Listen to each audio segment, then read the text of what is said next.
one of the very few people that have had the opportunity to study psychology at the University of Lagos in the 70s.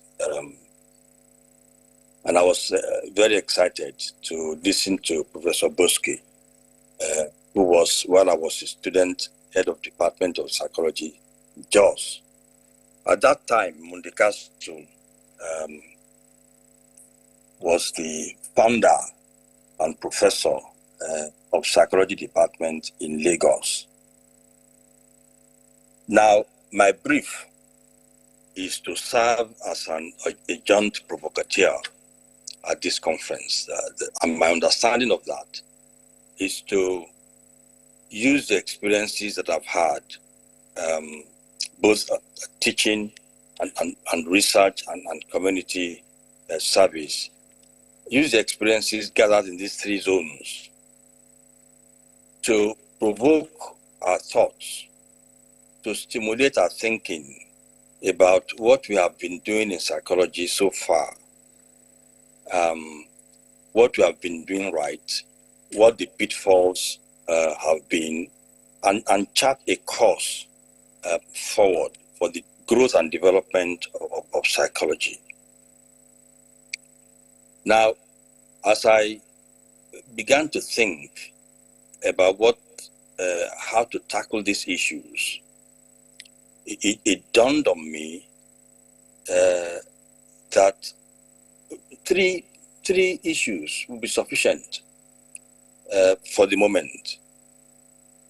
And in their order of importance, they are, first, the role of Darwin's theory in our understanding of psychology. Properly speaking, I should have said the misunderstanding of the theory of Darwin by psychologists. It seems to me that not too many psychologists are aware of the pivotal role of Darwin's influence in the psychological enterprise.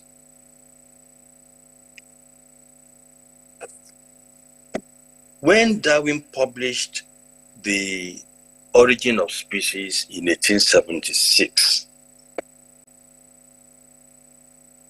it became a huge revolution in epistemology, because for the first time in human history, a theory was put about that attempted to explain the very nature, that thing that stands at the core of human nature.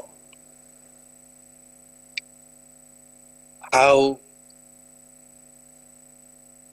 people, how animals, how living organisms respond to the challenges thrown at them by the environment.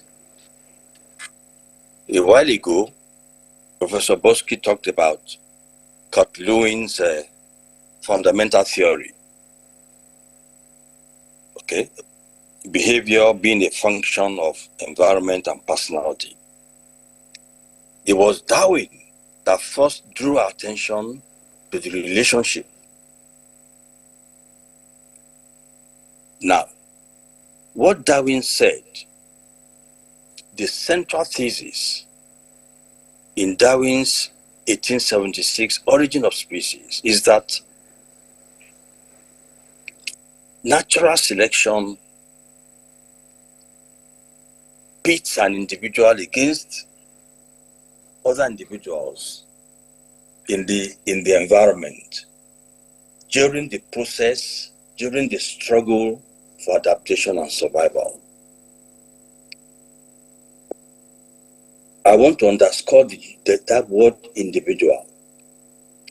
As individuals compete for resources. And these resources include food, water, shelter, and mates. As they compete against one another, those who survive that struggle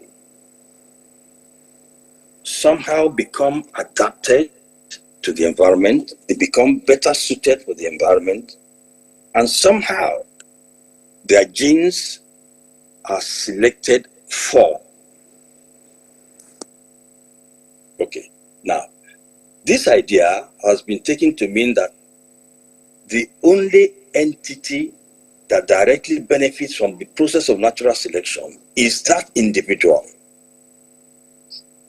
Or more precisely, as Dawkins put it, the individual's selfish gene. Now, the work of Darwin has been taken as one of the most pivotal works in the West that has shifted the direction, the progression of scholarship generally, not only psychology, but scholarship generally, in the direction of individualism. So you have Darwin, you have Malthus, and you have Adam Smith's Wealth of Nations. These three put together, it has been argued, are responsible for laying the foundation of individualism that now pervades scholarship in the West. Let me go back a bit. Darwin published The Origin of Species in 1876.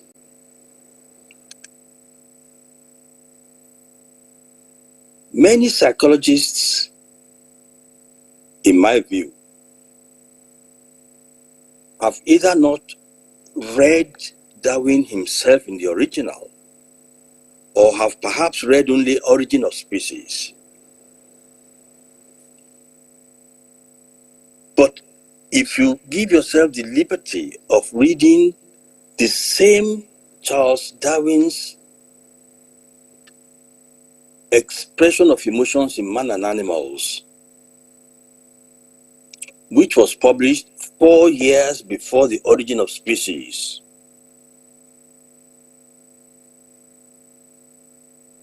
you would see that Darwin's central thesis in The Origin of Species has been misinterpreted.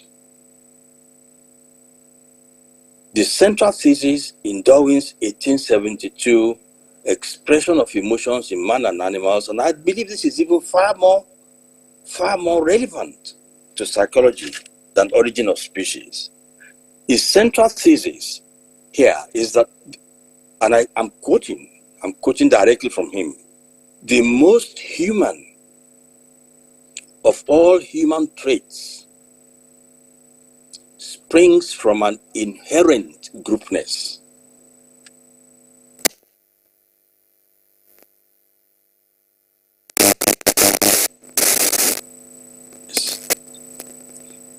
He defined inherent groupness as the capacity to interact with more than one member of the group at the same time. The capacity to interact with more than one member of the group at the same time. When I heard Professor Bosky talk about Haider's great works in the Cameroons, saying that in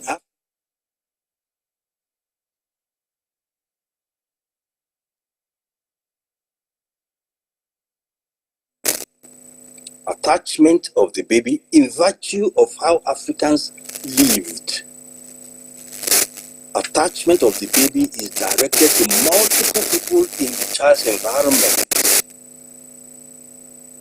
That Hyder's conclusion resonates powerfully with Darwin's definition of inherent goodness as the capacity to interact with more than one member of the group at the same time. In other words, the group is primal, and the progression of evolution may very well be from the group to the individual and not the other way around.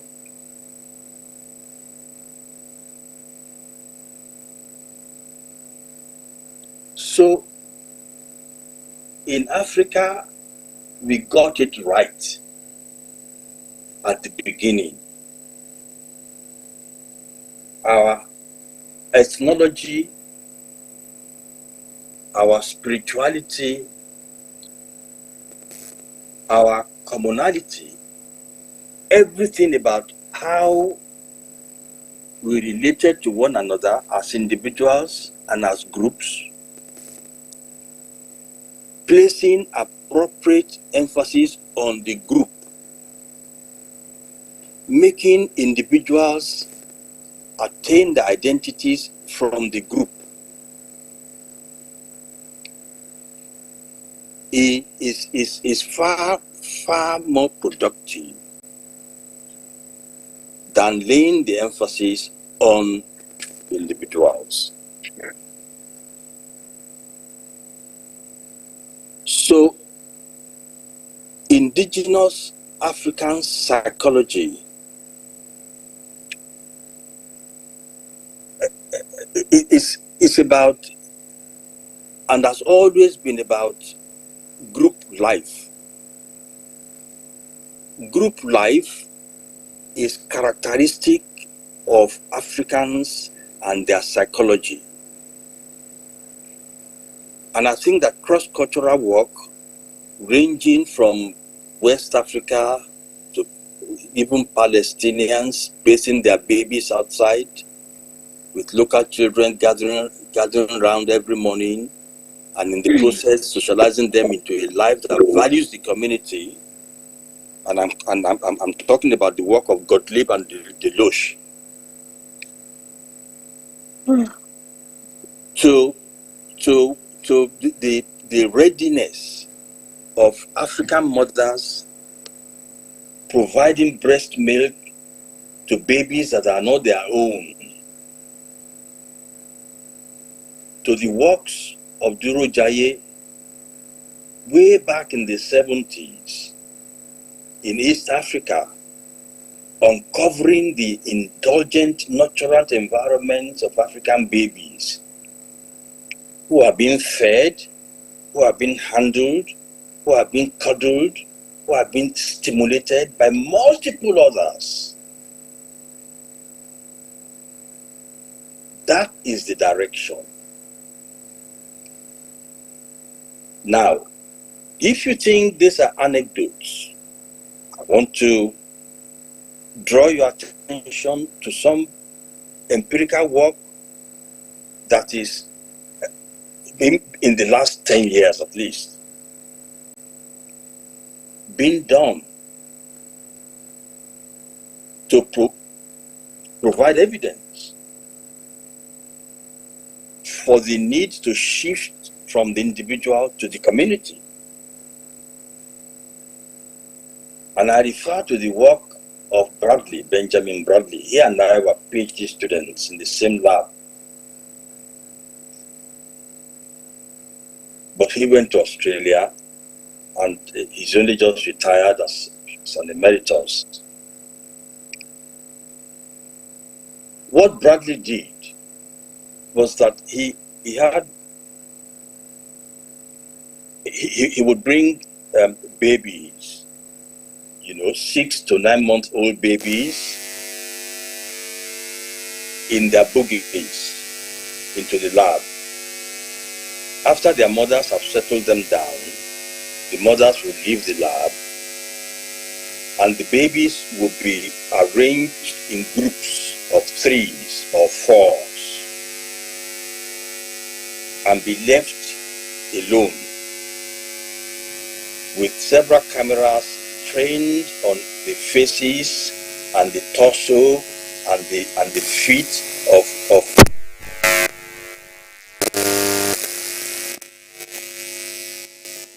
and after the babies have done their thing and their mothers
inherited.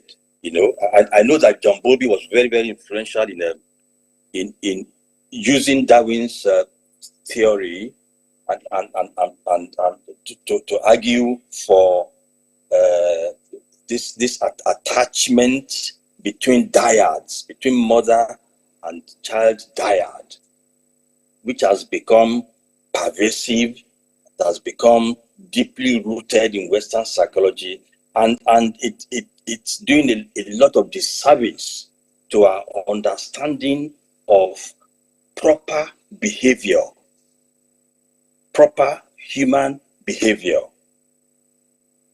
I think it's time to reconsider, to at least take a second look, particularly against the evidence that is now emerging from different laboratories around the world. So I'm suggesting, with respect to the issue number one, this provocation number one, that we begin to look critically at the theories that we take from the West, or from anywhere for that matter. Let me remind you that psychology in the East, psychology in the old Soviet Union, psychology in the present day China and Russia and Asia are totally different. Many of our students and some of our researchers and professors are perhaps not aware of the dichotomy between psychology of the East and psychology of the West. Human nature may be one, but the perspectives that we take of human nature may very well be a function of our own cultural experiences. And indeed, in this regard, I'm suggesting that a proper understanding of the theories of Darwin is in fact in alignment with indigenous African psychology. That is my own personal thought, but I'll leave that for you to ruminate over. The second issue that I thought I would present for your consideration has to do with the concept of dualism. Without going into the details, we all know what dualism is. Dualism as opposed to monism. The prevalence and the depth of our belief in Africa indicates that we are committed to our concept of spiritual beings. We are committed to the concept of spiritual beings and entities shaping, impacting, and perhaps in some cases, controlling the behavior of men and women in Africa. This cannot be denied unless you don't live in Africa.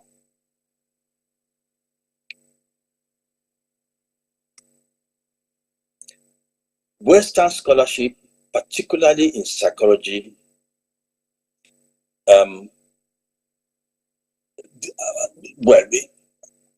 particularly after the Renaissance, divested itself completely from the influence of dualism. In the West, what matters is matter. It is the material world. And psychology also has borrowed that concept, that behavior is material. That is, behavior is only anything that can be objectively measured.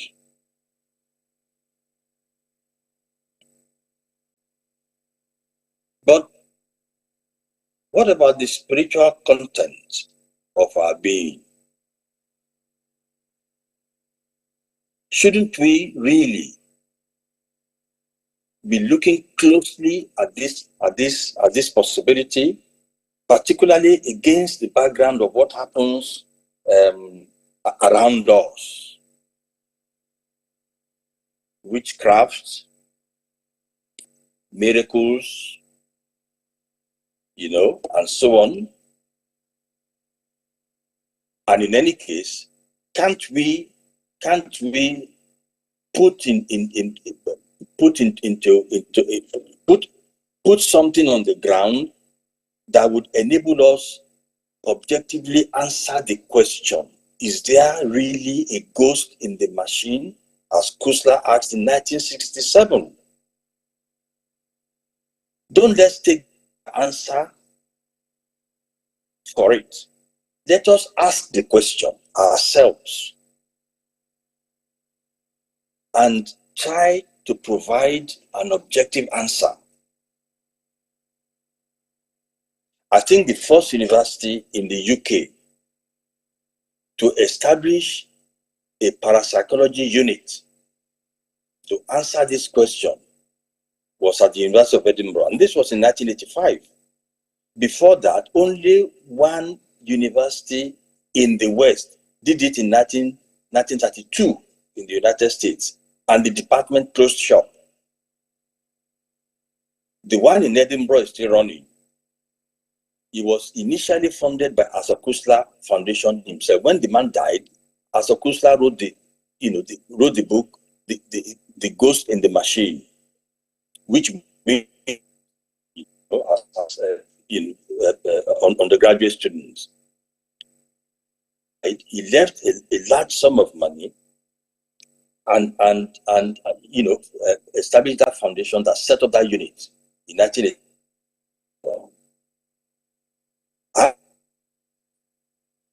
That national associations, national psychological associations like MPA, or perhaps even PAPO, should consider establishing a similar outfit. Maybe one individual in issues of spirituality are so crucial to our existence in Africa. And whether it is real or not, use science.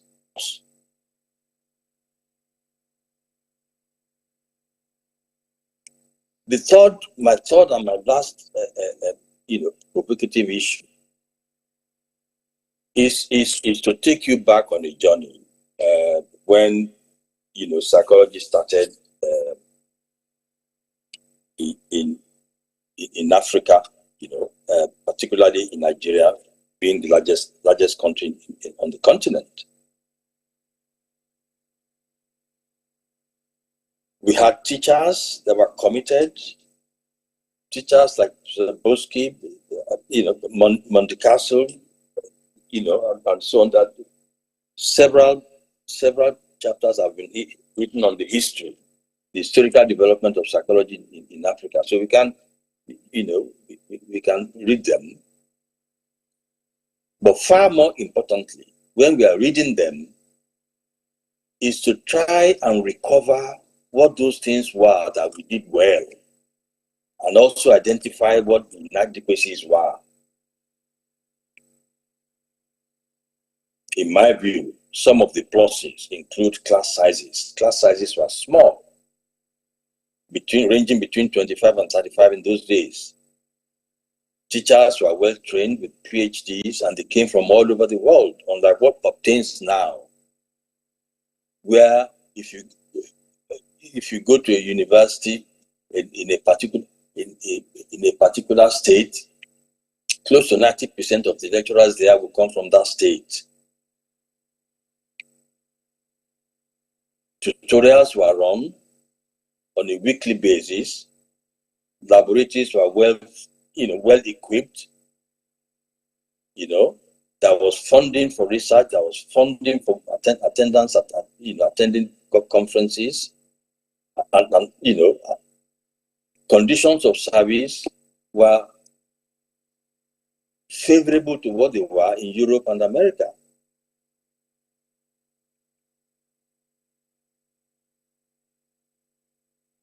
I mean, the teaching environment was democratic.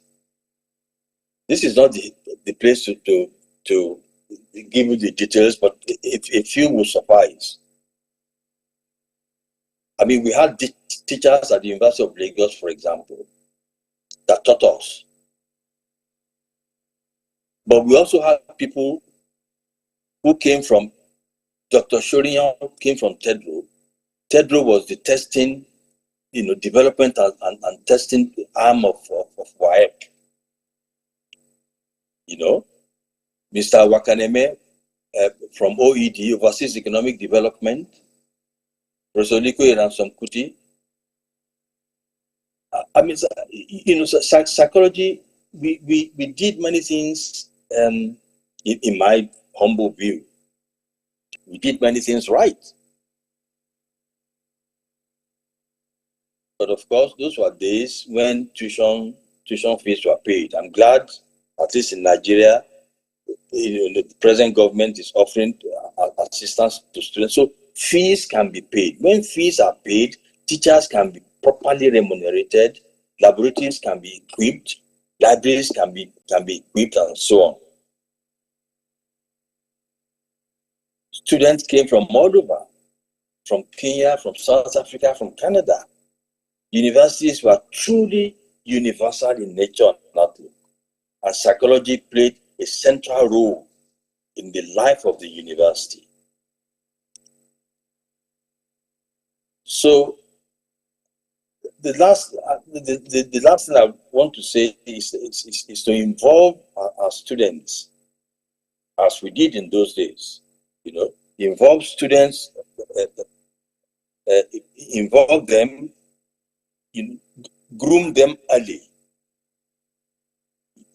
Strengthen. Let each department have have a teacher that will serve as a liaison officer between staff and students' bodies. So students can begin to publish even while they are studying. They can begin to run their own magazines. And let our professional bodies, like Nigerian Psychological Associations, begin to apply for research grants as MPA. So that the kind of work that was done in the United Kingdom in the 60s, we all remember the sudden infant death syndrome that plagued them in the 60s. It was the department at the University of Bristol that responded and carried out this large-scale research that showed that when babies are placed on their back and not on their bodies when sleeping, the so-called sudden infant death would abate. And that happened. There was a 70% reduction in sudden infant death syndrome thereafter. So to conclude, the success of this exercise, in my view, will be judged by the frequency and quality of the discussions that we have been able to stimulate at this conference, which may perhaps snowball, thereafter. Fortunately, we are all living now in the digital era, which means that we can employ social media tools for our advantage in sustaining an awareness of the issues that have been raised, not only by myself, but by others at this conference. And lastly, as psychologists, it will be expected of us to harvest the feedback from such discussions and perhaps set up a committee to process them and make recommendations. This task I would leave in the competent hands of FAPU. Thank you very much.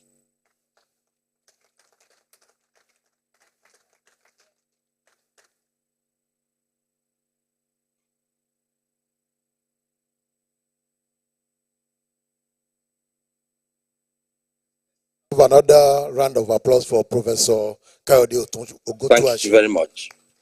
Yes, thank you so much, Prof. Yes, we appreciate your presentation. And so, please, you just give us a few minutes so that you can take your questions. Yes, please, if you have questions to ask, Professor Bosky is here. Professor Oguntuashe is online. Please, if you have any question, please just raise up your hand. Then we go to the next session. Yes.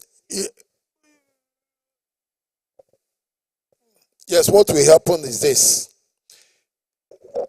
You will tell us who you are directing your questions to, so that we know the person that will answer the question. You understand? So, you are raising up your, I've not seen anybody. Yeah, okay, one here. Okay, Mama first. Number 1, number 2, number 3. That's all. So 3 questions. That is good. Oh, Baba.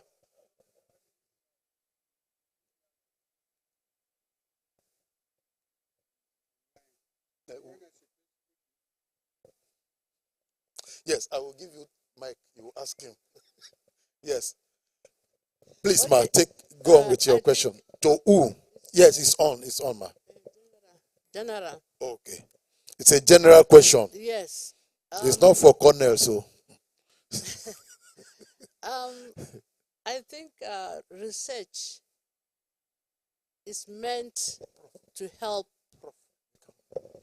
us to solve a problem or progress in the 5 areas of human development.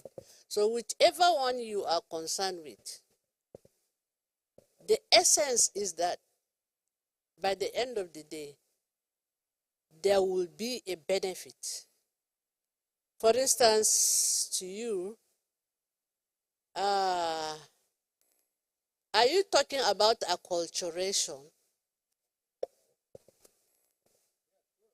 Acculturation? No.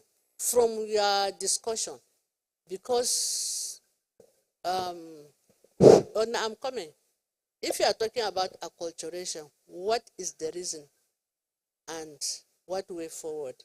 Then the second one is artificial intelligence. I don't know, I was not sleeping, but I didn't hear the definition of artificial intelligence and its need here in our universities. Then the third, the comparison between Nigeria and South Africa.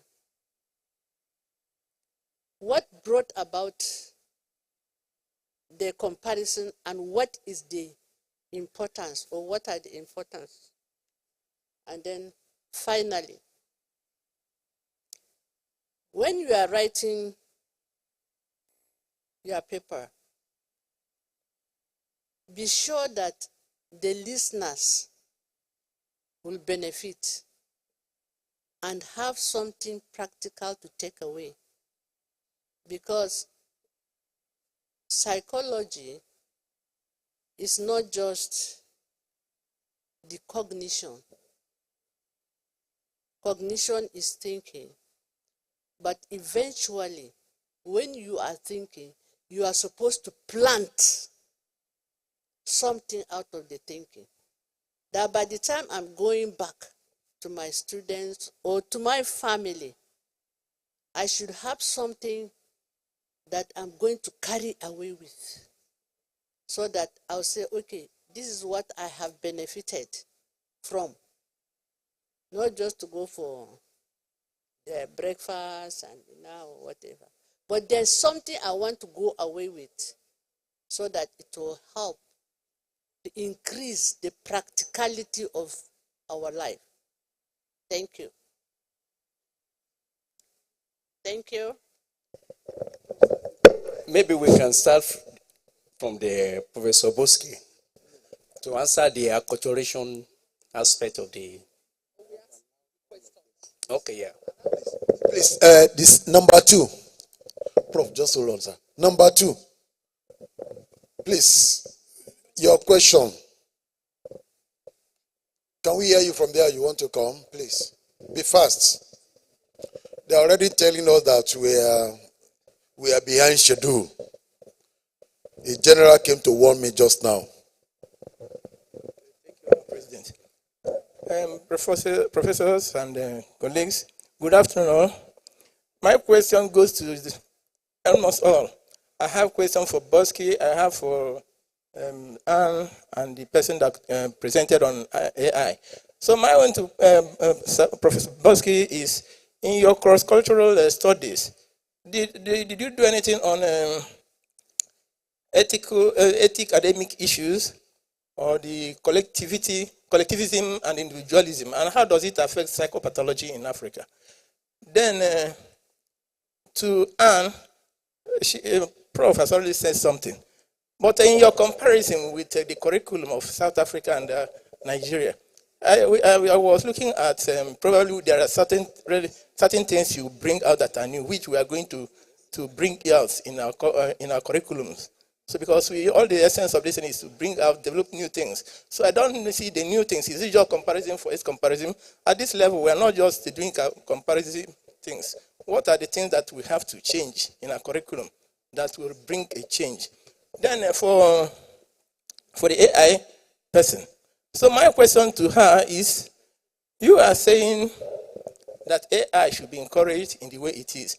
But if you look at what the current trends that's happening now, all the professors in universities overseas get frustrated with what AI is saying. People are copying the verbatim. So do you encourage maybe, will there be any new things, any ingenuity from any person. How will AI in that aspect encourage ingenuity and the new things, new findings? Thank you. Number 3. Please just be brief because we are beyond schedule now. They are already telling us that we have just 20 minutes for us to close. And I don't understand. Yeah, my question, goes to Professor Bosque. Well, it has to do with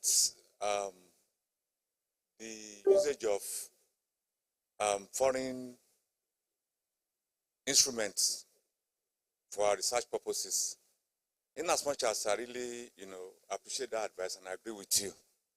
But the fact remains that I think, for example, my humble self, I developed a skill on job frustration to 2016, and which is okay, but I still believe that, what is your own opinion concerning standardizing an existing skill which was developed in somewhere like US or any of the European countries to our own usage? I think it's still acceptable. You standardize it, you work on the items to make sure that it's okay for our system here. I would say no. But number 4. Who is the nice? Okay. Okay, Terry. Prof wanted to quickly. Prof wanted to.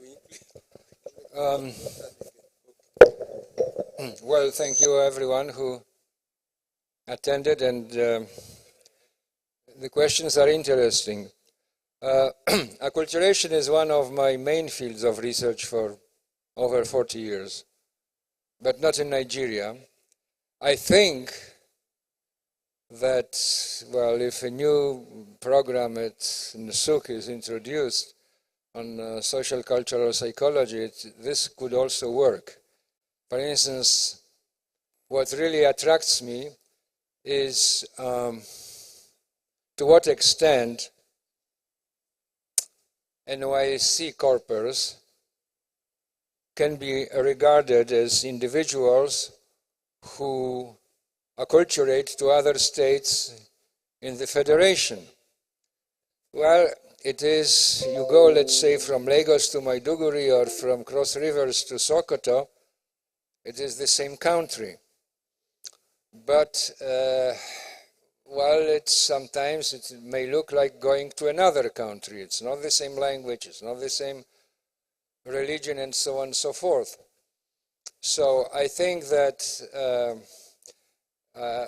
I believe that, I know of NYSC since 1970s, and I think it's one of the greatest ideas, and I think it's absolutely fundamental. And of course, some acculturation programs could be done. I work now with NYSC corpers as my research participants. And I know that they are camped here and there. I know that there is some kind of adaptation for them. But I think it would be very interesting if they could go through certain courses on the state when they spend a year, and preferably if they could be hosted by families in a given state, because it would give them more direct experience in the life of other Nigerians, well, who are from other ethnic groups. And this kind of acculturation research is not usually practiced. It's much more often done with immigrants. I think there are so many Nigerians around the world, in America and in Europe, that there is a need for studies on them. Well, how to what extent and how much they acculturate, like your colleague, the professor from Edinburgh, or to what extent they stay separately. Well, I think I participated in June in a conference organized by the branch of NPA, Social Psychology. It was on immigration and acculturation, but not very many topics were there. I think that these are excellent topics to study immigrants from Nigeria and other countries. Now, considering your question about standardization of scales, now I wouldn't say that all of the scales that are presently used in Nigeria are useless, but I would say that many of them are useless because they have been, whether it is America or in UK or even in Poland, if there are any, the life conditions are so different, whether you consider family or work,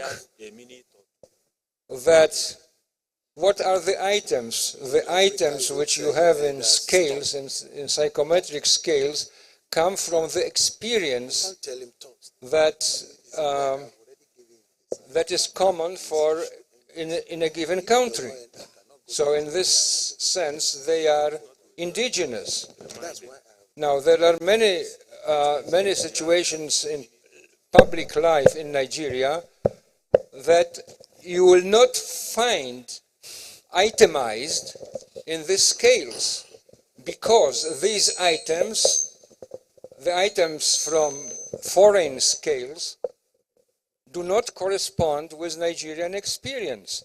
And the items which are typical, which would be very important, very interesting in a, let's say, Nigerian or African scales, do not appear there. Well, many types of, let's say, work interactions. Now, if I read, for instance, condolences or letters of wishful goodwill messages or congratulations within organization to other colleagues, these things are not practiced everywhere else. Whereas here they're very important. So perhaps when you read on internet, on WhatsApp, this kind of condolences, congratulations, and so on, they tell us something about organizational climate. Very typical for Nigeria, but never met in the West. So yes, I say, please, psychologists in this country, work hard with your students to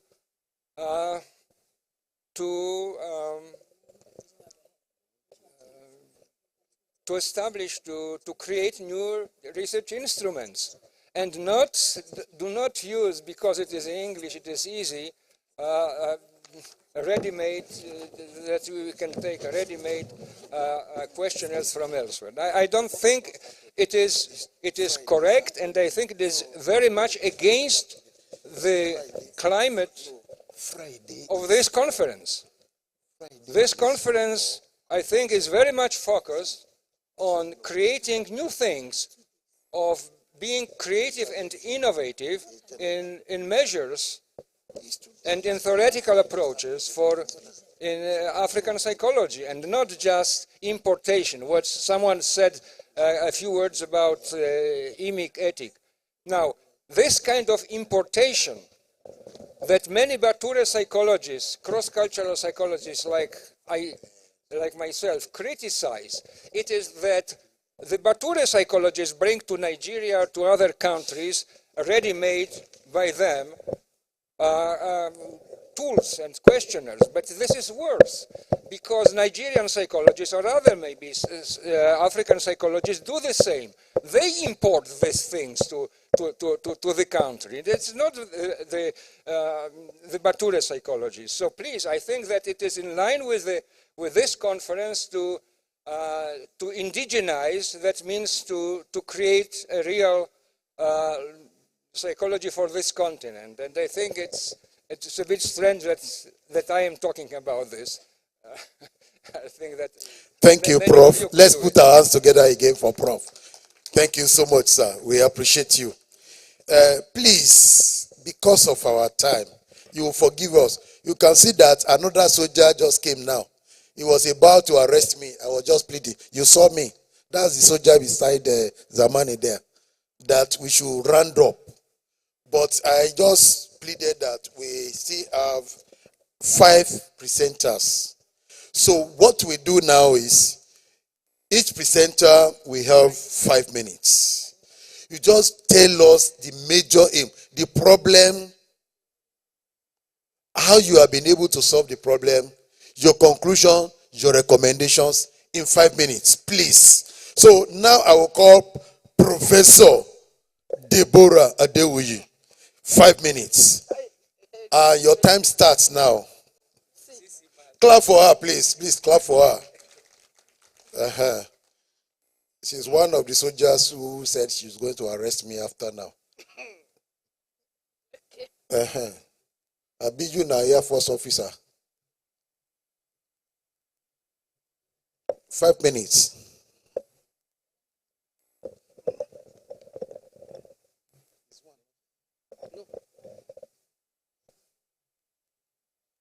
All existing protocols duly observed. I'm here, I want to really discuss, when we look at our teams, vision, and what our students really presented, it has to do with psychology curriculum in Nigeria. I believe you have started a presentation and the slide is not on. It has to do with Nigerian psychology curriculum, a way forward. And I've decided to talk about our CCMAS. The CCMAS is an improved curriculum in Nigeria, but with a lot of misconceptions. It's an improvement to BMAS. BMAS is more theoretical. It's because of the time I'm just trying to summarize. And when you look at the CCMAS, you need to have proper understanding. All the 6 groups that the student address has been addressed from CCMAS. I am practically involved from my own university. During the time of implementation of CCMAS, I was the head of department. And psychology department in LASU came second in our presentation. CCMAS give room for 70%. 70% as an agreed curriculum. 30% that has to do with your environment. And that environment, each department will look into the environmental problems. Then you decide, for example, we have some courses like Lagos Transport and Traffic. And there are collaborations as regards it. I believe the slide should be on. And there are collaborations with School of Transport and LASMA in Lagos for Lagosians, for residents in Lagos to really acclimatize themselves to Lagos environment. Because when you come to work in Lagos, like the president-elect of Papu was saying, that when you come to Lagos, you don't have to stop. You need to understand. If you don't understand Lagos, and that 30% of the curriculum, we really address it. Then 2, when we talk about CCMAS, there are certain things you need to provide in psychology. It's more than lecture hours. There is lecture hours, there is practical hours, and it's stipulated there. There is no way you will not be an expert, you teach any course. For example, I teach psychology of substance abuse. And that psychology of substance abuse, you can't teach it all in the classroom. You need to collaborate. And I do collaborate with NDLEA, with NAFDAC, ISO. And I tell you, during the last World Drug Celebration, my department and Drug Free Club of NDLEA, stated in LASU, collaborated with the office of the wife of the governor. And I tell you honestly, we've incorporated creative thinking and action. That is psychodrama. And it has given them an award. And I tell you honestly, the wife of the governor gave Wadai Club last 1 million naira. And all the students that participated in the drama, even up to the director of NDLEA, Buba Marwa, they were awarded. The Ministry of Youth in Lagos. So what we are saying, when we are talking about CC Mass, we need to understand it. It's good for psychology. It's good for practice. It's good for psychological services. So, next slide, please. 4 pillars of curriculum. Now, like CC Mass, what do you know about psychology? That is gaining the psychological knowledge. What you have to do with it is service. And how do you live with people? By the time you offer psychological services to the community will solve their problem. You'll be able to be yourself, you'll not be another person. And you'll be able to live a purposeful life. Next slide. Next slide, please. Now, when we're talking about stages, we have 7 stages of curriculum development. And CC Mass really actualized this. In the Department of Psychology, LASU, you see we have 6 laboratories. It's functioning. There is no way you will implement CC Mass without laboratories. We have the psychotherapy. This is for practicum in psychotherapy. That's Psych 411. Nobody should graduate have BSc psychology with psychological virus. What do I mean by psychological virus? When you have psychological problem, you graduate with it. Your BSc certificate is having psychological virus. CC Mass has really treated this. What the students are saying, he said there are some lecturers, they don't equip themselves. When you go through, because it's 5 minutes, and I know my president, he will say stop. Now, when you look at the CC Mass, there is implementation there that creative thinking, solution provider, psychological services. There is one for 4C of CC Mass, communication. There is need to communicate this curriculum with the stakeholders. The students, the learners, this is what we are doing here. We are trying awareness of CC Mass. I think it's very good. Awareness of CC Mass, communicating the new curriculum to people. The students as one of the stakeholders, the community leaders, because the community has problem. And we are the solution provider. The policy maker needs to get the feedback.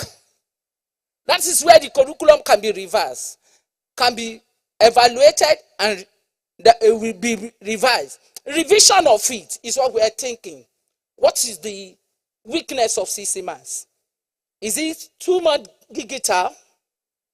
Is the AI involved? There is no way we can share with AI. That's the problem I want to have. Because in my own university, a lot of training, academic training, and when we are talking about hybrid, online teaching, we are doing a lot of ICT work training, lecturers, professors. And this is what the CC Mass says. But when we're talking about PAPU, higher education, a signal for synergy, for collaboration, for African unity, then there will be need to revise CC Mass. And they think Africa, my father. But they believe in the 16 modules.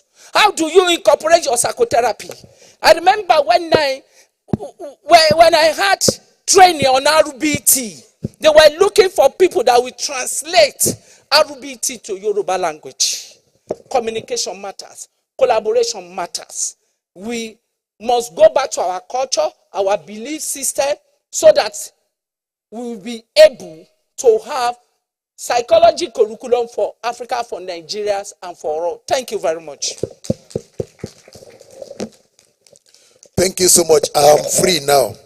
So she will not arrest me after this program again. Clap for her again. Yes, thank you so much. I follow my slide. Yeah, but you have spoken. Yes, thank you. Before we ask questions, there is one other person online. That's Professor Ronke Ukwetu. Please, let's bring her on. 5 minutes, please. 5 minutes. Professor Ronke Ukwetu.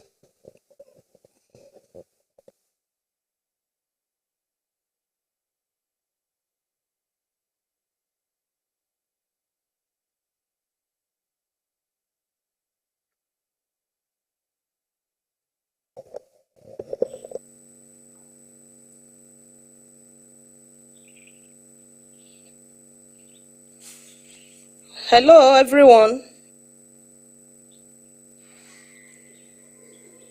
Can you hear me, please? Yes, we can hear you. Go ahead.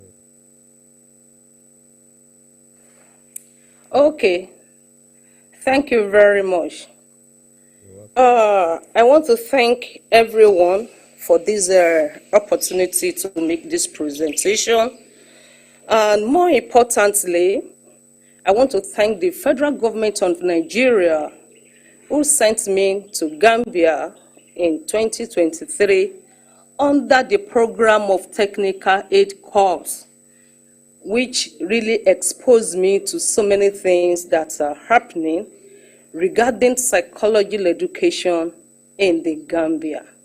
And that is why, after completing the 2-year program on technical aid corps, and this conference came on board, I told myself that, and my colleagues that, no, it's worth sharing experience of what is really happening to psychological education in the Gambia. By way of introduction, of course, we have I've heard so many presentations on the origin of psychological education, right from South Africa, Ghana, and other neighboring African countries. Sorry, I've already sent my slide. I think if they can share it over there, that would be nice.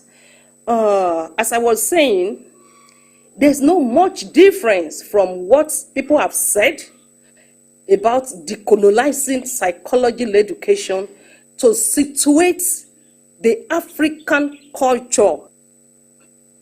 But it will shock you that in the Gambia, psychological education is grossly missing. Grossly missing in the sense that despite the fact that there are few universities that are in existence, just only one university that offers psychology as a program. And even at that, it is an online program and it is Islamic psychology. And this really bled my heart when I came on board. And after then, we told ourselves, myself and my colleague, that what do we do? This is our profession. There are so many psychological issues. How do we address them? Where do we start from? In the university I am, that is, psychology is being taught as general requirement. As a general requirement, meaning that it is taught just like a JST or GNS courses to all students across board. And of course, it's just a semester course, which is not enough. And that made us to sit down to develop a curriculum for psychology. And when we came on board, we started that for good 2 years. We faced a lot of challenges, a lot of hindrances, a lot of frustrations. From the history that we got, that many people had attempted in developing a curriculum for psychology, and they are unable to scale through. And I told myself that, no, I'm not a loser. I'm a battle winner. And this thing must see the light of the day. And that really made us to summon the courage to continue in that profession. Because of the time, of the limited time I have, I will just briefly tell you what the historical background of the Gambia. Gambia as a country is the very smallest country in the West Africa with barely population of 2.8 million. That is as at this year, 2025. And it has 0.034% of the total population worldwide. It ranked 143 in the list of countries and dependents by population. And of course, as small as it is, it has a lot of institutions, and majorly they are culturally believed people, and the major religion there is Islam. So 95% of Gambia practice Islam. So why do we need to share this Gambian experience? Gambian education in the Gambia, just like any sub-Saharan country that we have listened to, that we have seen, that we have read, was introduced through colonial education system and prioritized these Eurocentric models and Western epistemologies. In fact, it's very common here, even up till now. Up to the time that I'm making this presentation, Eurocentric models is what is applicable, and this Westernization, this Western culture predominates the culture of the Gambia. And of course, is really affecting so many things, affecting the educational system, affecting the administrative system, affecting the political system, affecting so many systems in the Gambia. Yes, back to the psychological education. The missionary schools and colonial curricula neglected the local languages, which we have seen in so many African countries. Spiritual traditions and communal values create a disconnect. There is a disconnect between Western education and the lived realities of the Gambia. So there's a gross absence of psychology as a formal discipline in some of the universities that exist in the Gambia. And there's so much, neglect in the areas of practicing psychology profession, even in the ministries, in the health sector, in the university. So we try to. I compiled some of the universities for your information that exist in the Gambia, both government-owned and private-owned university. But it will shock you that in all these universities, only one university offered psychology. Not until late last year, when the University of the Gambia, who has been in the existence for the past 26 years, approved the curriculum that we developed, and we started psychology for the first time in the history of that university. Coming to the mental health issues, it will also shock you that in the Gambia, there are a lot of mental issues that are not unaddressed, because the professionals are not there, talk less of even psychologists. There is gross lack of clinical psychologists, health psychologists, and other areas of psychological professions which could have rendered professional services. And it will also shock you that, the Nunatis Act, the Nunatis Act of 1917 is still in effect. That is what is still being used. The act of shaming a psychiatric patient, shaming a psychiatric patient into the wall, into the bed, or into the tree, and whatever treatment that they have, they give to the person.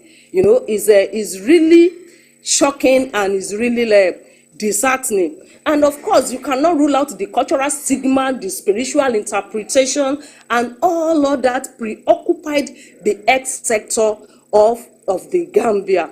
And of course, how do we gather this experience?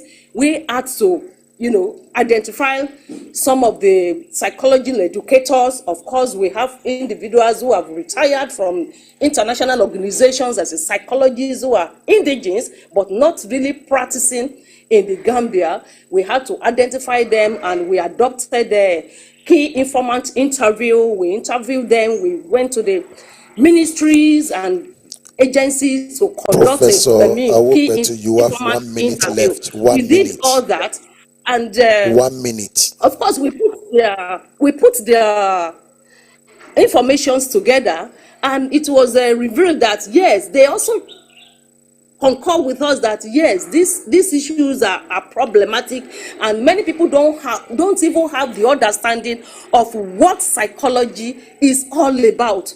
And of course they believe that yes, we need to integrate the language, the culture of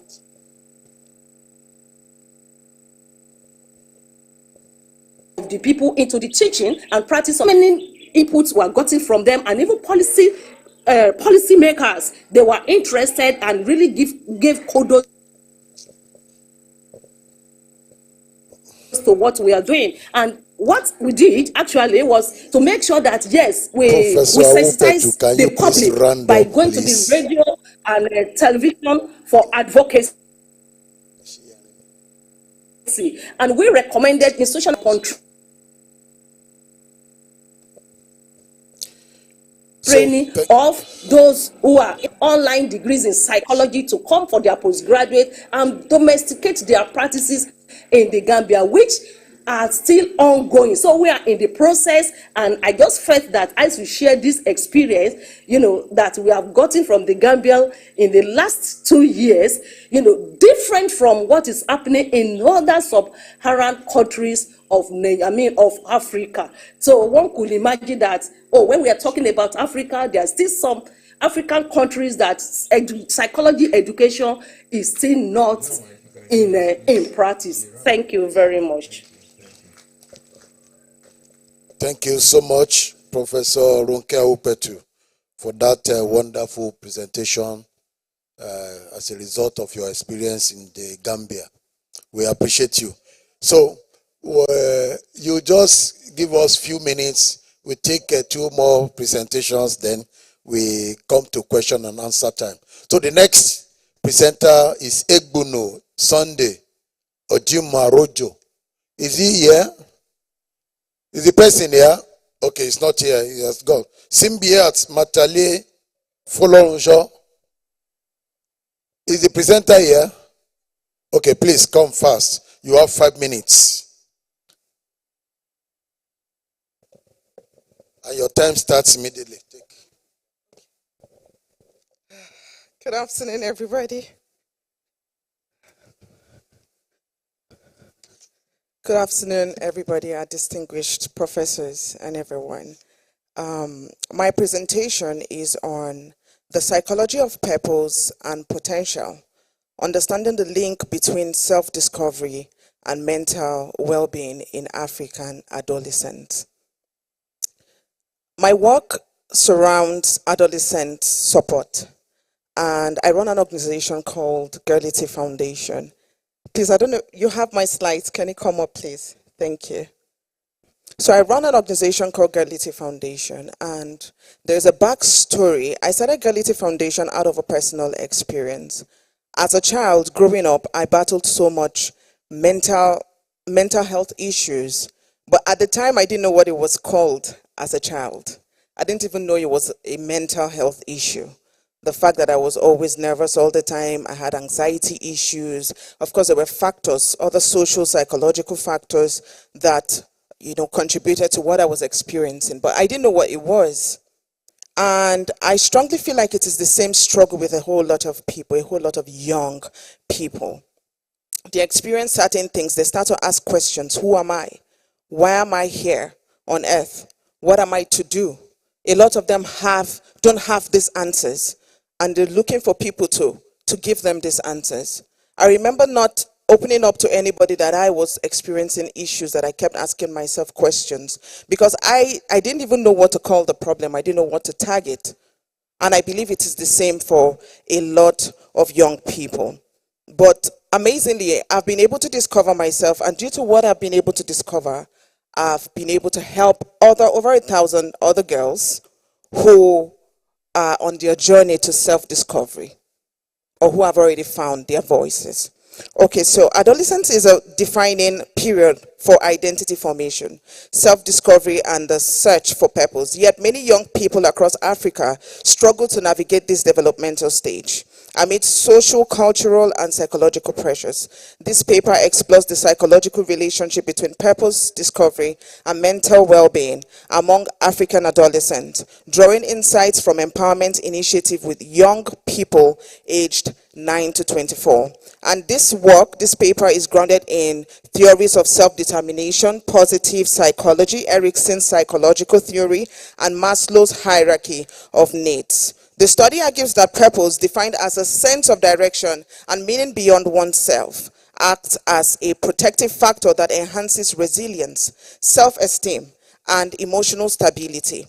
The paper also examines how community-based programs such as mentorship, life skills training, and psychoeducational interventions can promote purpose, clarity, and reduce symptoms of anxiety, helplessness, and low self-worth.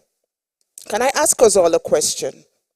How easy would your work be as a psychologist if you are dealing with people who already have a sense of purpose? How easy would your work be? Because when somebody has a sense of purpose, they have a well-rounded life. And maybe the issues, of course there will be issues, but they wouldn't be so difficult or so serious an issue to deal with. We have higher rates of crime in Nigeria and the rest of Africa. And the major population is over 60% that are youths in Africa. And these are people who perpetrate crimes and who are also victims of crimes themselves. But can we think to ourselves, what difference would there be if they had a sense of purpose, self-awareness, and discovery? The journey to adulthood is marked by deep psychological exploration. For many African adolescents, the path to self-discovery is complicated by economic hardship, gender inequality, and cultural expectations that may stifle individuality. This is by Adu Gyamfi, 2021. The absence of a clear sense of purpose has been linked to mental health challenges such as depression, low self-esteem, and social withdrawal. Conversely, adolescents who possess a sense of purpose tend to display higher motivation, optimism, and resilience. I'll bring this back to a young girl who started an organization at the age of 13, who I had the opportunity to host on my podcast called Girlity Podcast. This is also a resource arm for Girlity Foundation. And I asked her a whole lot of questions, and I could see the difference interacting with young people her age. She's now 16, but she has a very strong sense of purpose. And amazingly, she's done with secondary school, and I asked her, what do you intend to study in school? She said, yeah, I know, I want to do financial, she said she wanted to do something in the financials, but then I was like, okay, but what are you doing now? Have you applied? She said, no, that she wants to wait for 1 year. It was shocking to me. Which young person would you meet today and ask them, do you want to hold on for 1 year? I mean, there was a recent policy by the government that once a child is not 18, you don't get to go to the university. And parents went agog, and everybody is saying, no, why would my child sit at home? But if your child has a sense of purpose, I tell you, you won't even be in a hurry to send that child out. I'm studying psychology, clinical psychology today. I'm doing my MSc in clinical psychology because I do have a sense of direction now.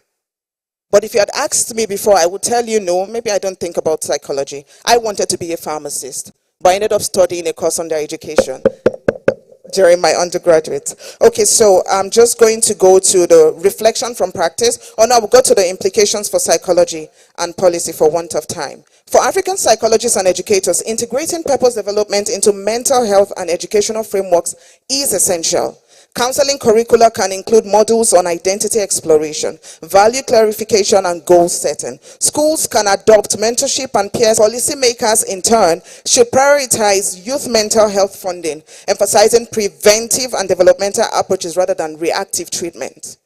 Purpose-centered psychology provides a culturally adaptive framework for enhancing resilience, motivation, and social responsibility among African adolescents. By aligning self-discovery with community contribution, the continent can nurture a generation of young people who are psychologically stable, socially engaged, and purposeful in nation building.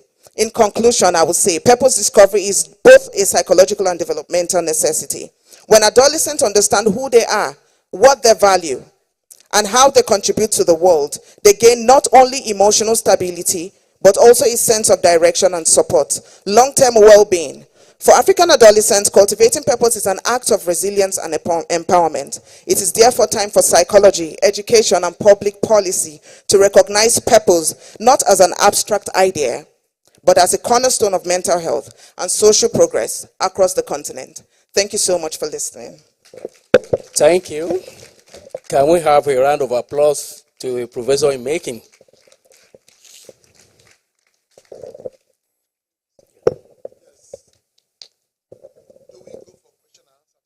No, we take another person. Okay. Now we are inviting Reverend Father Godwin Okoye to come for his presentation. 5 minutes, please. 5 minutes. Reverend Father, 5 minutes.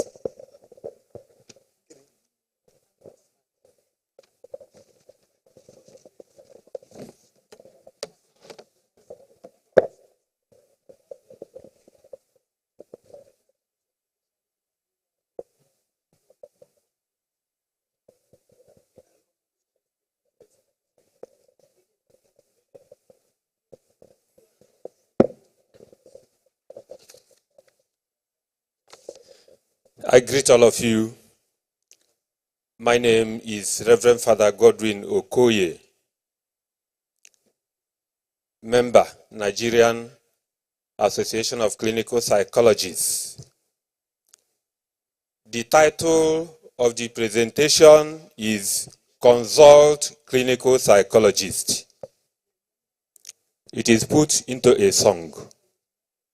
The purpose of the presentation is to provide enlightenment on the various areas clinical psychologists can be of help.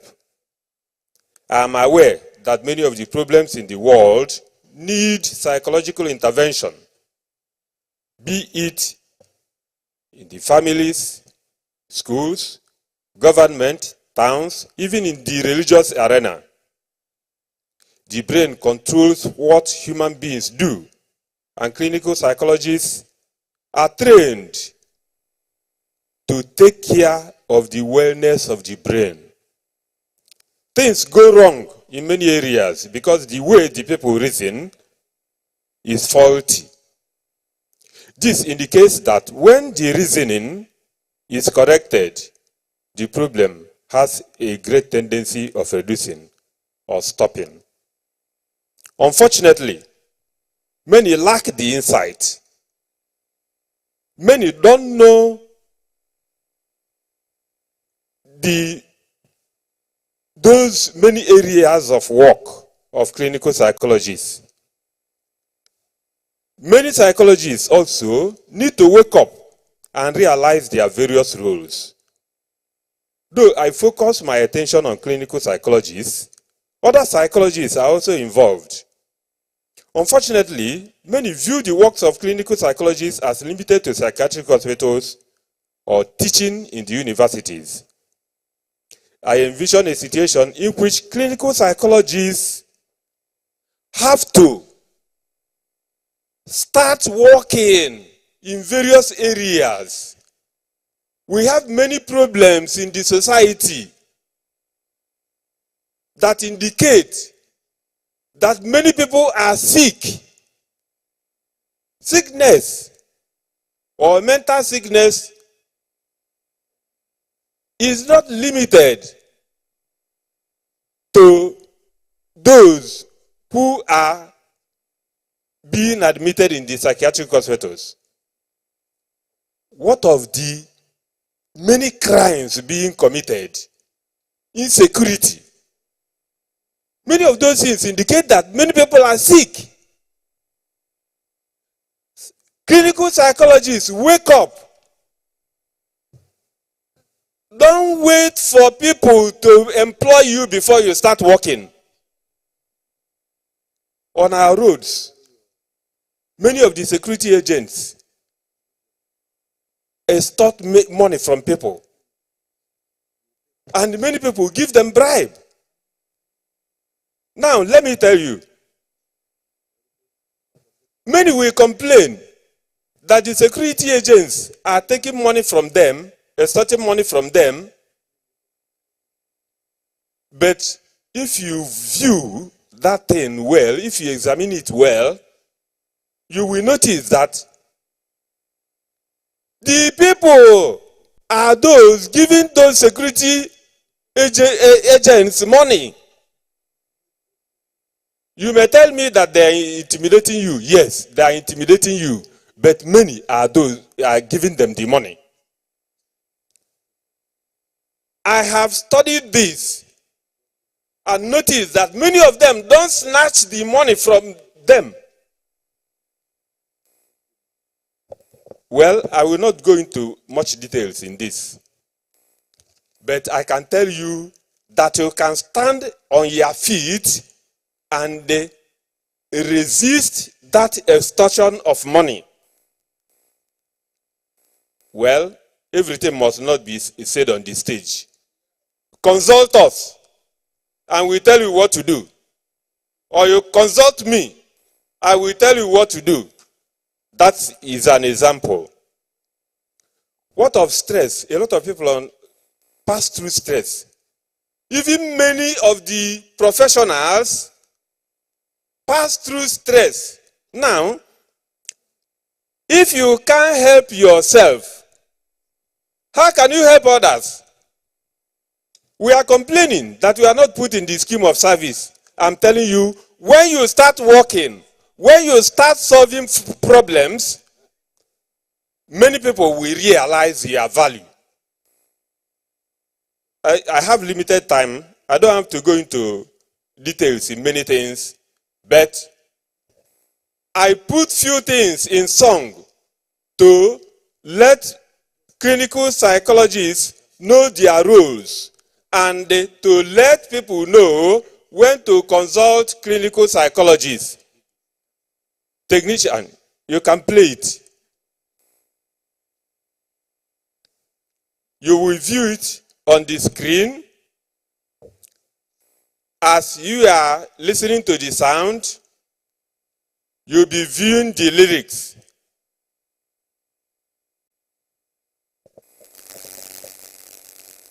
Mental health should be first in our lives, and so consult clinical psychologists to assess mental health, to prevent mental illness, to treat mental illness. Mental health should be first in our lives, and so consult clinical psychologists to assess substance abuse, to prevent substance abuse, to treat substance abuse. Mental health should be first in our lives, and so consult clinical psychologists. In stressful lifestyle, in psychosomatic illness, in time of trauma, mental health should be first in our lives, and so consult clinical psychologists. In irrational thoughts, in abnormal emotions, in abnormal perception, mental health should be first in our lives, and so consult clinical psychologists. In lack of insight, in excessive defenses, when all anxiety, mental health should be first in our lives, and so consult clinical psychologists. To relate as you should, to behave as you should, to reduce corruption. Mental health should be first in our lives, and so consult clinical psychologists. For intelligence quotient, to elect sane leaders, to fulfill potentials. Mental health should be first in our lives, and so consult clinical psychologists. Thank you so much. Reverend Father Godwin Okoye, please, you will spend more than 5 minutes. This ended in verse 7, but you still have verse 8. It will not be played now. Verse 9 and verse 10. Verse 8 says, for the right attitudes, for the right orientations, for the right lifestyles. Verse 9, for healthy environment, for drug compliance, to avoid the relapses. Verse 10, in choosing occupations, to obey just laws in policy making. Don't you have enough roles in this?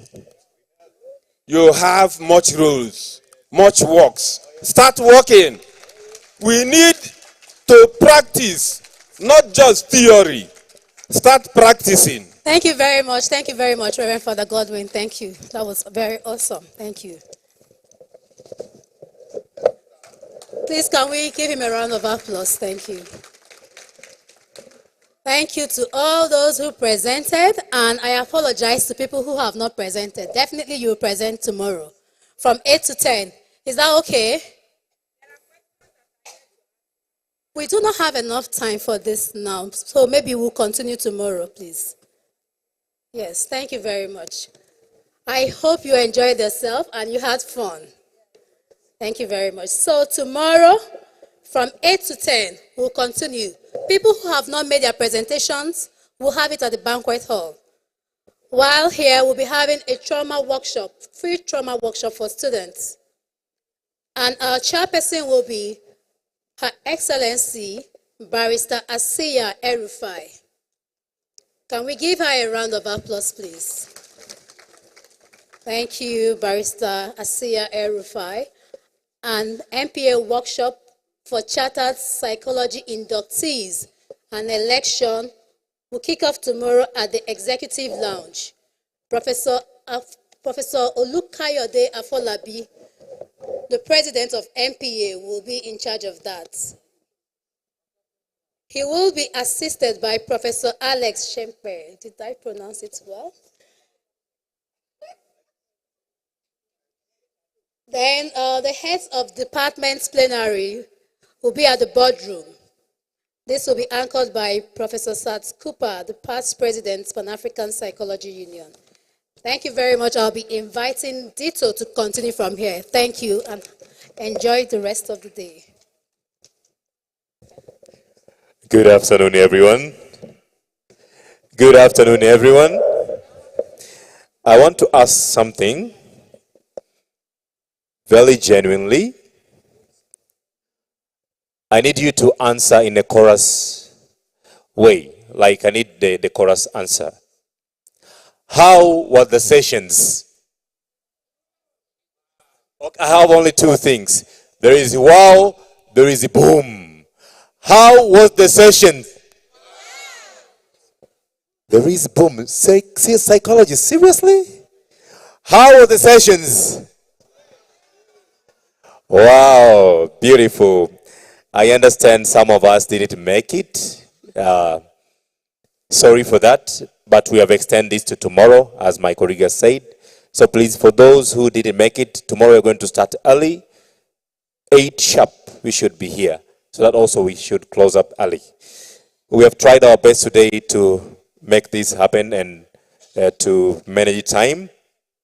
We are coming to an end, but before that, I would like to do this. Studio, are you ready for my video? Please, let's now go to this. Then after that, I would like to welcome Professor South Cooper, our chairman of the day, to come for the closing remarks. Then after that, we'll also go to the vote of thanks. Then we'll be going for a late lunch. I'll come to do some direction on that. Thank you very much for being patient. Thank you very much for being here with us since morning. Can you just have a big round of applause for all of us? Come on, guys. Yes, thank you. Studio, you're welcome. Good morning. My name is Victoria Sunaranjalal Singh, President of the Trinidad and Tobago Association of Psychologists. It is my honor today to bring to you greetings from Trinidad and Tobago and from our members to your first Pan-African Psychology Union Conference. This landmark event is an inspiration to us all. We wish you insightful discussions, powerful collaborations, and great success in the days ahead. We hope to collaborate with you in the future and learn from you. Have a great time, everyone. Thank you.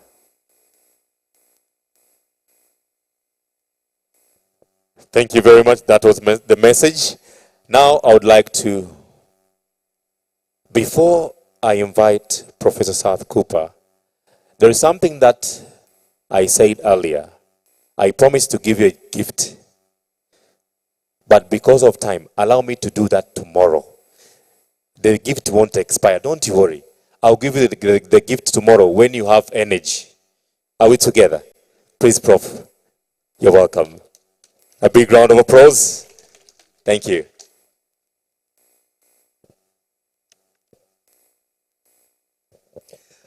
Thank you very much.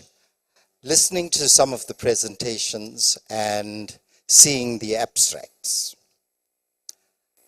the theme that was set out by the president of the Pan-African Psychology Union of seriously examining our training and fitness for purpose in our contexts across the continent was exemplified by many of the key presentations here. With the permission of the NPA president and the PAPU president, I invite the editor-in-chief of the Nigerian Psychology Journal to be part of the inaugural African Psychologist Journal of PAPU, being the foundation for that theme that our president articulated. It doesn't mean we won't deal with other areas, it means we will, but in a collaborationist way. And that's why, together with the editor-in-chief of the Nigerian Journal of Psychology, we will publish the first or inaugural African Psychologist, that's the PAPU Journal, based on the presentations here. So, all of you who have made and will make your presentations tomorrow as well, please review your presentations and put them in a concise form, particularly in the way you articulated them, given shortness of time. You can explicate some of the areas appropriately in the usual format. And can we put a date to it, Presidents, that we say all of you should submit, and by tomorrow you'll have the email address to submit it to in the first week of December, so that the process of working with you to shape the inaugural African Psychologist will proceed thereafter to be announced in the new year. So this is an internal arrangement, and that journal will then get published on a completely open access system. So you understand the implications of that.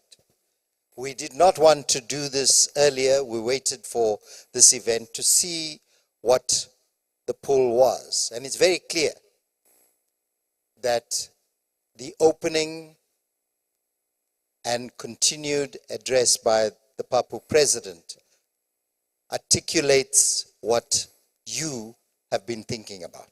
So it doesn't matter who you are, if you've presented here, even as a co-presenter, you will work with your other presenters to put this in an understandable format the first week of December, and we'll give you the date and the address, email address to submit to.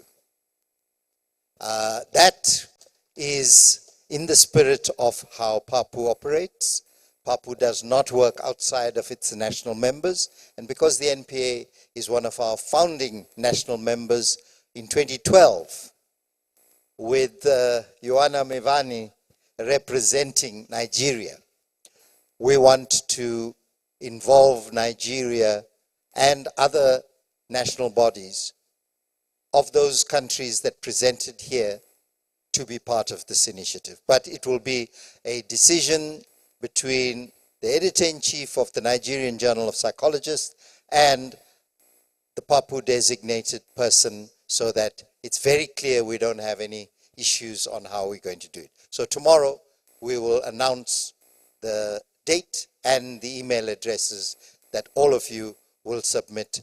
If there is anybody who hasn't presented and is from particularly another country, we will look at those for future editions. But there's enough material here to synthesize into a crisp, powerful, initial African psychologist that represents all of us into our countries, across the continent, and the world. With that, I want to thank you for your tomorrow, fresh and bubbly at 8 a.m. Thank you. A big round of applause.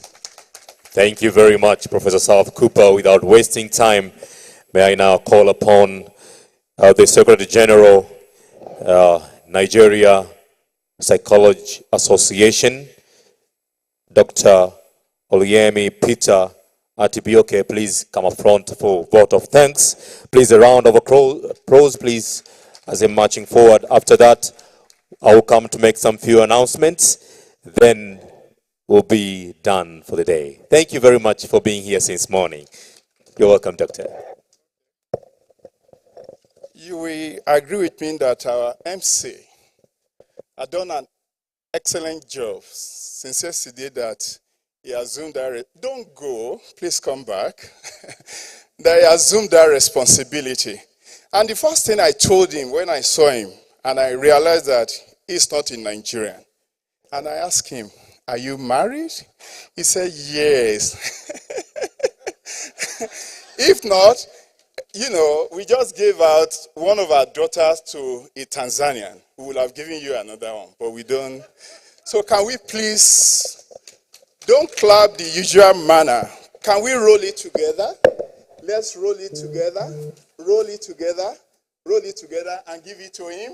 Thank you. Thank you very much. I appreciate it. On behalf of all our leaders in Nigeria, beginning from the PAPU president, the emeritus PAPU president, and of course, the president-elect of PAPU, we want to say thank you for this very rare opportunity that you have given to us to host this very first conference. We are indeed very grateful. We want to say thank you to all our members who travel from far away to be part of this very important conference. We are indeed very grateful. When I was told this afternoon by the General Secretary of PAPU that we are the host, we're actually the one expected to give the vote of thanks, I also assume that that's very important.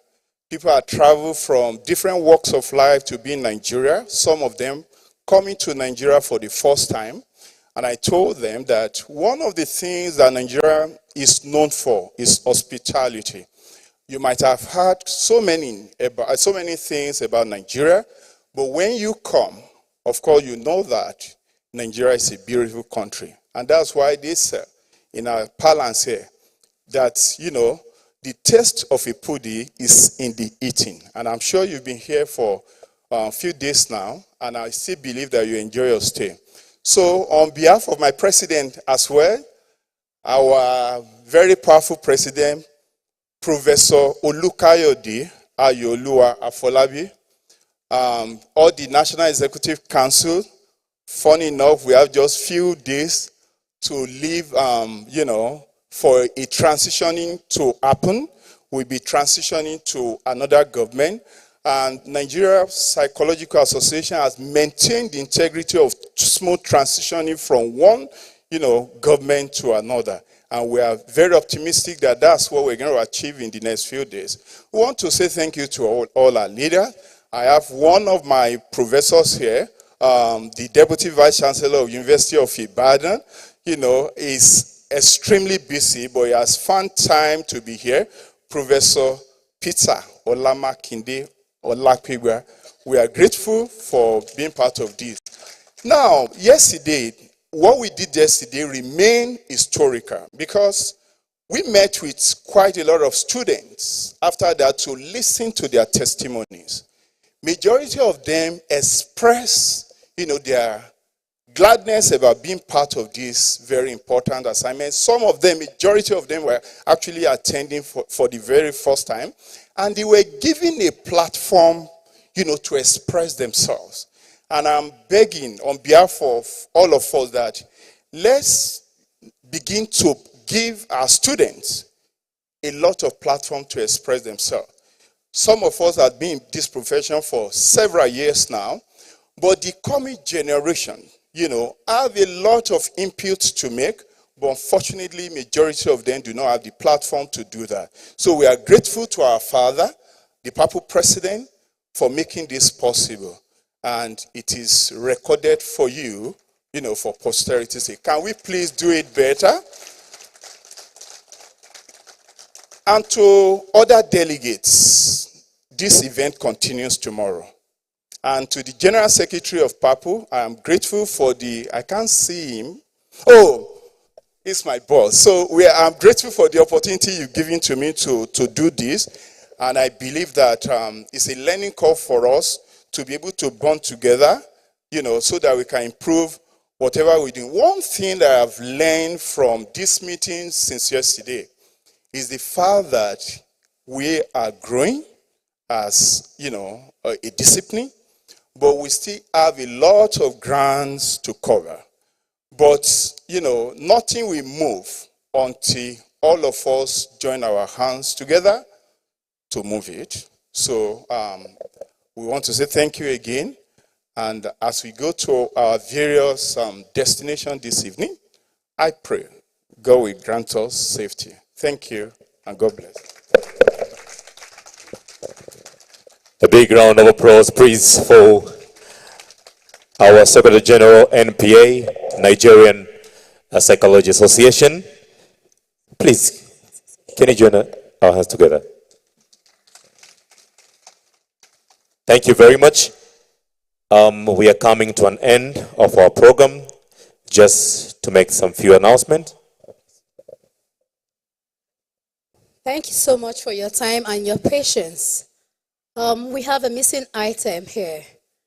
We're looking for a brown eyeglass. Please, I don't know if you saw it mistakenly, please, can you hand it over to the ushers? Thank you very much. Thank you. Lastly, we're going for our late lunch, as I said earlier. We're going to start with our dignitaries, led by our President. Professor Zamani, can you please just hold on? Okay, we're going for lunch. So our dignitaries will go to the restaurant. They'll be led by the ushers, and later the rest will be going to the banquet hall. We say thank you again. Thank you. Thank you for being here since morning up to this time.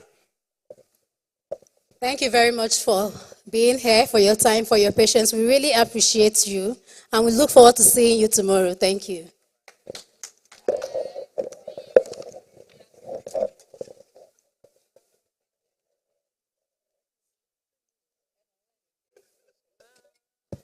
Studio, give us some backup music. Thank you.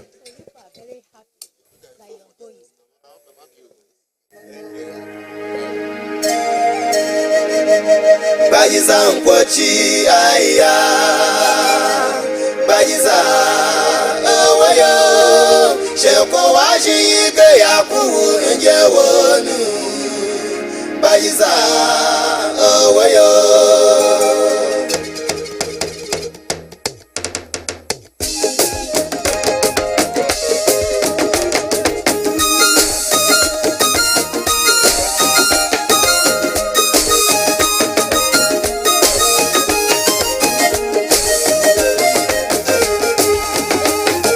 Bajiza nkwochi aya Bajiza awayo Sheko waji ike ya kuhu nje wonu Bajiza awayo Bajiza nkwochi aya Bajiza awayo Sheko waji ike ya kuhu nje wonu Bajiza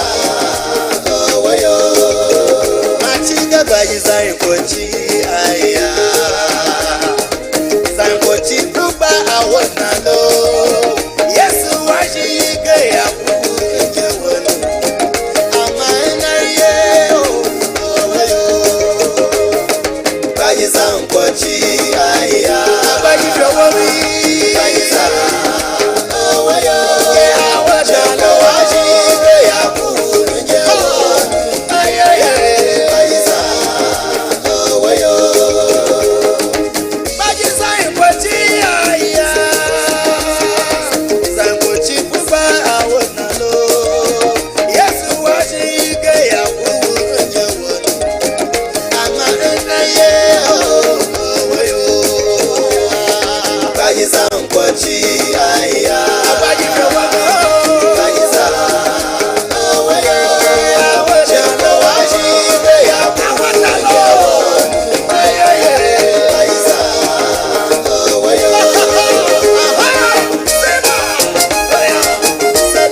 nje wonu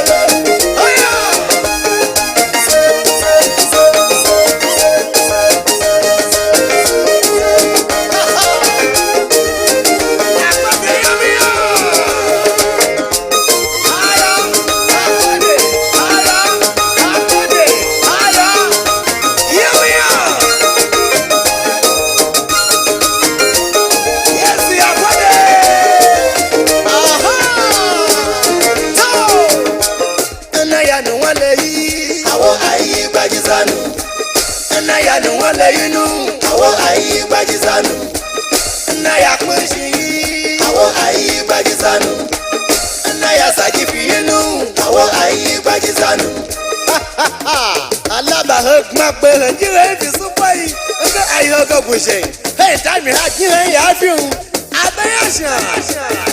Zankwochi owo buba ye code number na ibaje buba ye abaje so Zankwochi owo buba ye code number na ibaje buba ye abaje so Zankwochi ma to mukuyo sani Yesu kawe ache enye ku ba ji wa ti akoko ji wa ti Yesu ko wa foje ba ji wo lada we ma ko wa lati wo to amami ya beke ti ṣòfò yìí lọ.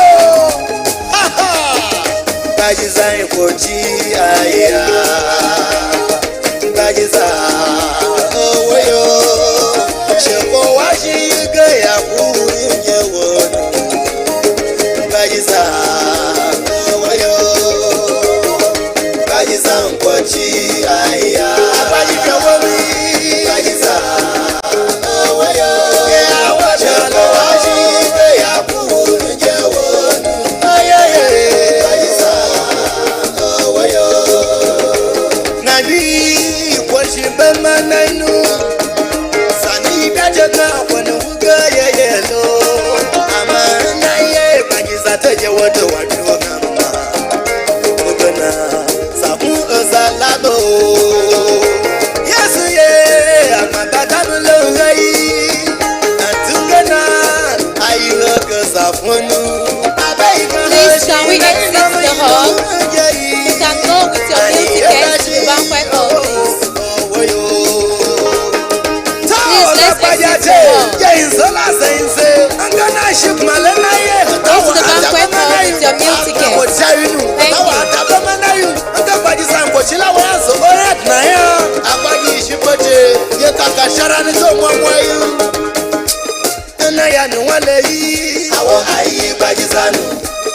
Na ya nu wale yinu awo ayi gbajizanu na ya kushi awo ayi gbajizanu na ya sakifi yinu awo ayi gbajizanu akofio womi zampochi owo buba je ko na ba awolanu na ka ibaje buba ye abaje zo zampochi owo buba je ko na ba na ka ibaje buba ye abaje zo bajizani pochi aya